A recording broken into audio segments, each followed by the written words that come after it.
A very good fighter, a complete fighter, a fighter who I think presents next to the most, he's probably the second most difficult guy to fight in the weight class because he's rangy. He can do so many things. He can fight inside, he can fight outside. He's a great body puncher. He's a very, very respected guy, and I think he's very mature for his age. Roy Jones Jr. highlights Xander Zayas' advanced ring maturity and elite versatility, positioning him as a uniquely dangerous and battle-ready challenger capable of pushing Jaron "Boots" Ennis to his absolute limit. Shane Mosley adds to the tension, detailing the massive size and slick movement that makes Zayas a nightmare matchup. Zayas is a really good boxer, puncher. Well, you know, he's really big for 154. Absolutely. And I think that he can move around really good. He's got a lot of good, great combinations and stuff like that, but it's going to be a tough fight.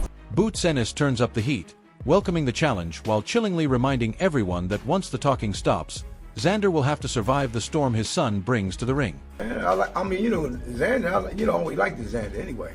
You know what I mean? But now he ain't talking a lot of smack now. Now he want to back that, he have to back that up now. You know what I mean? You know, we mellow. We should lay back, you know, keep on talking, you know what I mean? You know what I mean? Keep on building the fight, you know what I mean? But it should be a good fight. Roy Jones Jr. highlights Jaron Ennis's relentless hunt for greatness, noting that Boots is done waiting and is now actively seeking out the most dangerous names to prove he's the king of the division. Boots, on the other hand, is looking for that coming out party type fight. So he got to fight somebody at this point. And because he couldn't get A, he went to B. And I like that about Boots because Boots saying, I want all the smoke. If this one won't take me, I'll go find the next one. And so, since he couldn't make the fight with Ortiz, he made the fight with Xander. This is what you want to. Setting the stakes for an absolute war, Roy Jones Jr. predicts a high-speed collision where the winner doesn't just walk away with a victory, but becomes the ultimate threat to the championship throne. Barn burner, I think.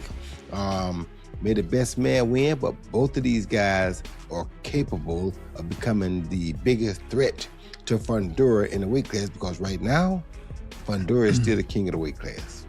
I love the matchup, just, you know. Andre Ward questions if the young Puerto Rican prodigy is stepping into the fire too early or if his elite physical tools are finally enough to shock the world. The stakes couldn't be higher as he weighs whether raw talent can overcome the massive gap in professional experience. There's still two young guys. Boots is 28, but he's still a young guy. He's in his prime. And, you know, Xander Zayas is 23. And when I look at this matchup initially, the first thing I think about, is it too soon for Xander Zayas? Is it a year too soon? Is it a year and a half too soon? Some would say, but he's still a two-time world champion. That doesn't mean that he's ready for this. I think Xander, and I like Xander a lot. I like him a lot personally. I like his movement. I like how he's carried himself, and I like him. I've seen his growth, calling his fights on ESPN. He's got a lot to like. He's got the range. He's got the height. He's tough. He got a whole country behind him, and he fully embraces trying to be the next great Puerto Rican champion. Ward breaks down why this collision is a must-win for Ennis, who finally has the chance to silence the critics and prove his skills aren't just hype. It is the defining moment where Boots must transition from a gym legend to a verified pound-for-pound superstar. Throughout this fight, but my initial question is this too soon, or is it the right time? Is it ripe and the right time for Xander Zayas? And for Jaron Boots Ennis, he needed this name. He needed this kind of matchup because that's been the biggest knock on him. It's like, yeah, you passed the eye test.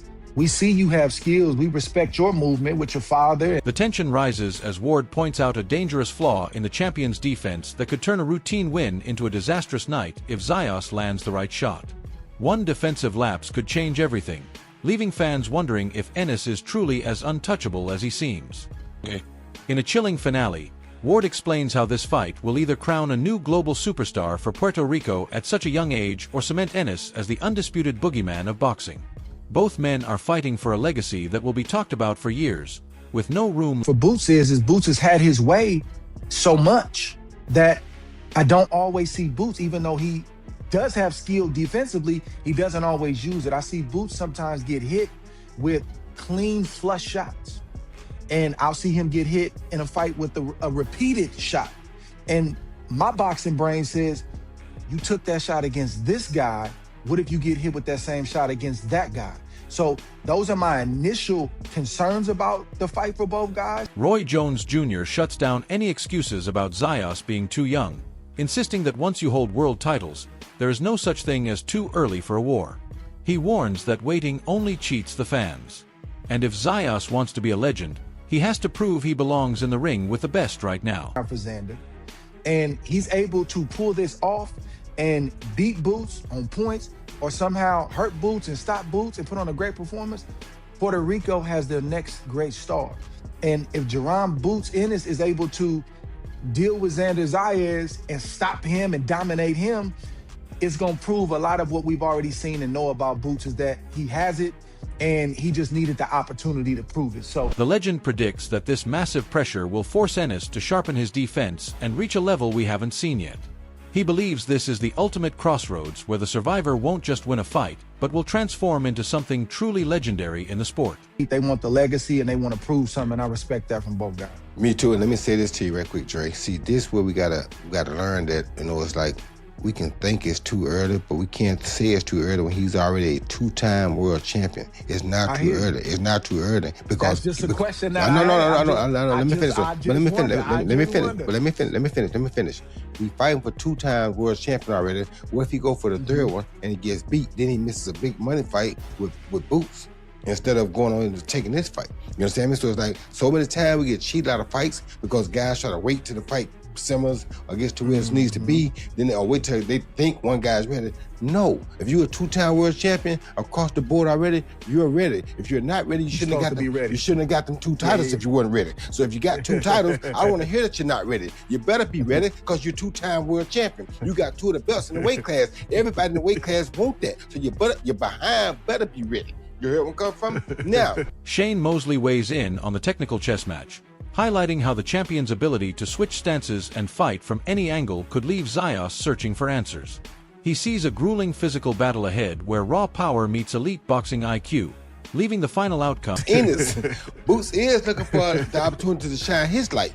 And Xander is a guy, like you say, that you can't let hit you repeatedly with the same shot or you won't be around long. So Boots gonna get on his game. I'm sure he's gonna tighten up and get on his A game because he know he has an A opponent. So I think the fight is perfect. I think it's the perfect time for the fight because the winner of this fight is gonna be something special. Mosley maps out a risky path to victory for Zayas, suggesting that non-stop volume is the only way to keep the champion off balance and defensive.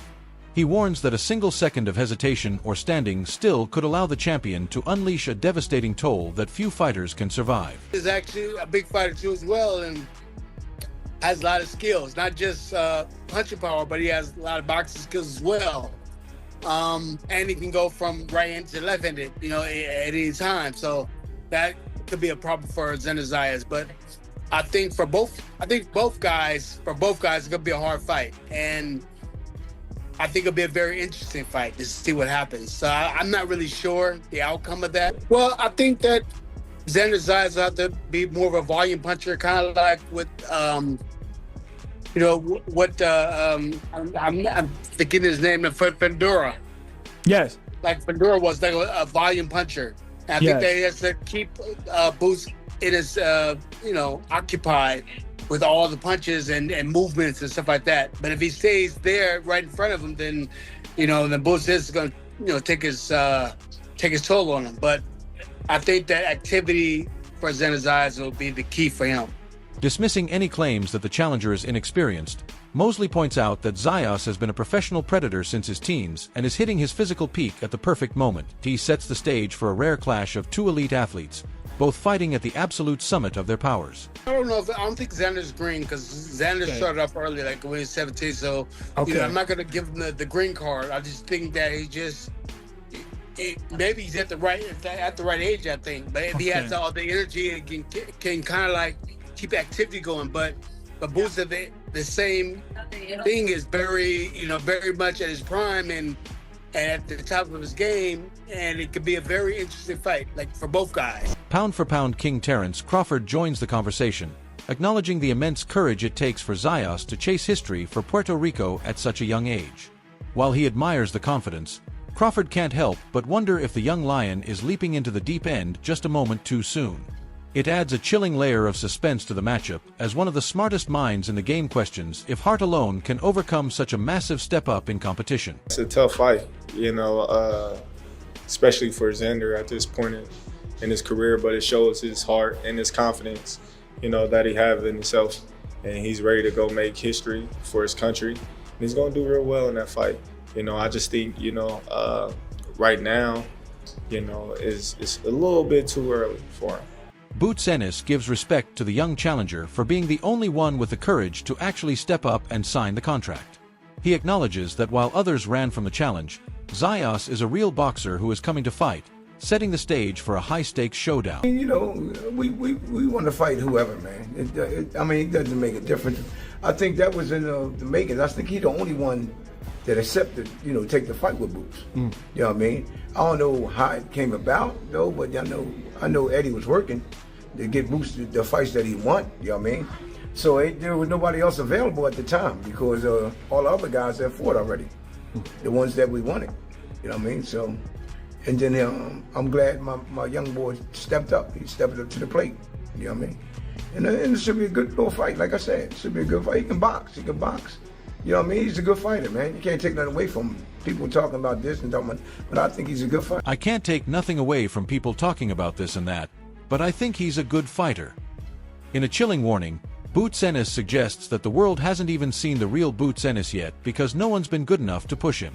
He challenges Zayas to be the one to finally unlock that next level. I hope he take Boots to another level, because Boots never went to another level yet. You know what I mean? Then you want to see something. You really want to see something. But if he can't take him to another level, it's going to be like it normally be, Boots Ennis fires back at the critics and the haters, making it clear that his son's focus is unbreakable regardless of the outside noise. He dismisses the doubters who have never laced up a pair of gloves, promising that when the bell rings, all the talking won't save anyone from the reality of the nobody. Boots makes his mind up. So Boots didn't really want to fight that guy that second time around, man. You see what he did the first time, wouldn't he? Second time, his mind wasn't really in on it at that time. You know what I mean? He wasn't even in on it at that time. You know what I mean? Because we didn't want. What the fuck we had to fight him for again? We didn't beat him every round last time. You know what I mean? But I don't. Matter of fact, you know what? I don't even pay attention to what people say, man. Some of these guys just running their mouth, never fought a day in their life, never had a street fight, man. So, let them keep on running their mouth. And then you got all them haters out there, though. You know what I mean? They don't want to see nobody making it anyway. You know what I mean? So that's my words back to them. Rodney Billa fires up the conversation by explaining why this fight is actually a massive upgrade with high-stakes gold now on the line. He believes the new weight class was always destined for this, and taking this path proves the champion is chasing legacy and belts over everything else. I was just about to say, that's even better. Fuck the Virgil fight, he ain't got no belts.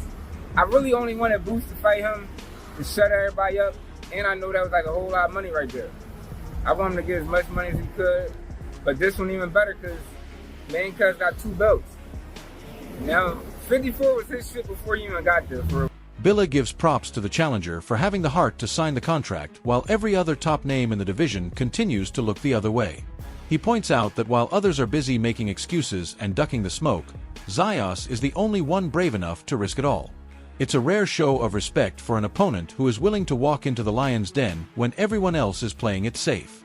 Yeah, but I like the nigga Zayas, whatever, because he doing shit that everybody else not. They ducking you.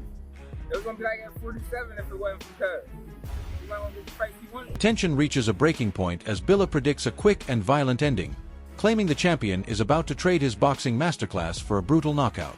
He warns that while fans want to see a technical show, Ennis is coming to end the night early and leave no doubt about who the real power is. The message is clear: don't blink, because the sheer aggression being brought to the ring will end things fast.